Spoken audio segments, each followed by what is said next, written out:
Welcome to Games from Folktales, a podcast that mixes historical research and tabletop role-playing settings. I'm your host, Timothy Ferguson. This is one of our Venice weeks. This week, the Society of the Trousers and the Law against the Heightened Shoe. Early in the 15th century, a society, decidedly not secret, but with secret ritualistic elements, was inaugurated in Venice. Originally, they were called the Company of the Beret because they wore cool hats, but later they changed their name to the Society of the Trousers. This is perhaps a bad English translation. It may also be, as some Italians have, at least in writing, assured me, better translated as the Society of the Sock. We may, as people who are interested in Elizabethan matters, translate it as the Hose. The Society of the Hose, in Edgecombe Staley's work, which you'll be hearing in a minute, is said to be divided into 40 separate companies. I think he has oversimplified there. I think that what actually happened is that as one society fell, another rose to take its place, and that over time there were 40 societies. Technically, the society was revived and now runs the Venetian Carnevale. But over to a younger version of myself for some of the strange excesses of Venetian fashion. An obvious and visible token of the opulent greatness of the new century was the foundation of the famous Compagnia della Calza, directly under the auspices of the stylish doge and fashionable dogeressa, old folks as they really were. This remarkable society took its rise at the period of the pageants held during the first year of D'Agostino's rule.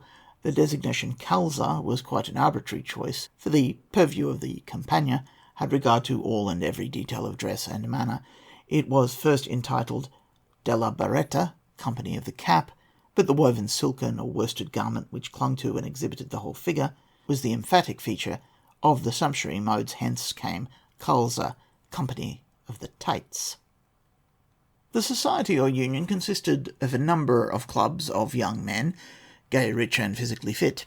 The officers of the Compagnia consisted of a prior or chief who went about in a gorgeous costume of cloth of gold, 2 councillors, treasurer, chaplain, painter, sculptor, architect, poet, analyst, and a notary.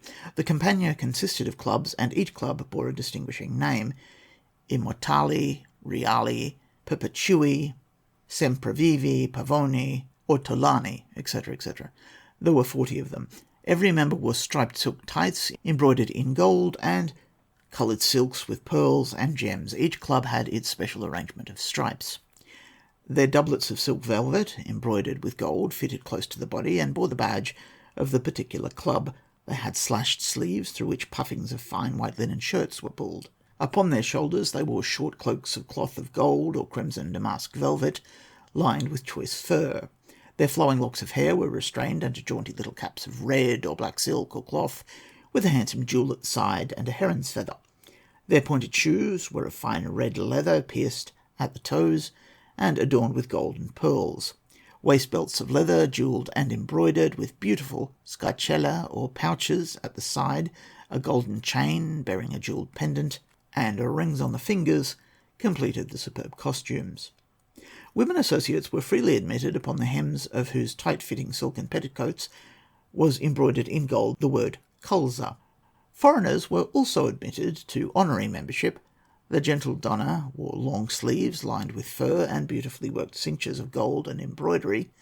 Their hair was arranged in plaits and rolled under golden nets, and their feet were shod in jewelled golden shoes. Their fine gold chains of interlaced and jewelled rings encircled throats and breasts. The purpose of the Compagnia della Calza was, however, not merely the wearing of fine clothes, but the direction of state pageants, the reception of foreign princes and ambassadors, the performance of spectacular games and plays, and the attendance at solemn ecclesiastical functions. They also assisted at weddings, birthdays, baptisms, and funerals, and acted as elegant and audacious state masters of ceremonies in general. With enthusiasm, each Maundy Thursday, the gay young fellows entered the annual Caccia del Tori, which originated after the first defeat of Friuli in 1164. 3 other dates were added, Santa Marta's Day, the first Monday in September, and the first in October, and the rings were on the Lido and in the Piazza. Later on, every Campi had its Caccia, and degenerating as such festivals usually do, the places of the gentle donna were taken by courtesans dressed, masked, and mannered. The love of sumptuous dress gave a grand impetus to Venetian trade, but it led, of course, to many corruptions and exaggerations. One of these was the wearing of enormously high pattens, zilver they were called. The condition of the Calais unfortunately required some such protection from mud and dirt, but women went about on shoe stilts of poplar wood and leather, which effectively dwarfed the slim, tall figures of the men. At last an edict was issued which forbade this absurd fashion, especially in the case of pregnant women. This fashion, by the way, led to many ludicrous situations, for many a gallant admirer of a Calais beauty, tall, commanding, and superfine, discovered her in her boudoir reduced to natural if disappointing dimensions, and forthwith declined her charms and made a not too dignified exit. Your saga may vary.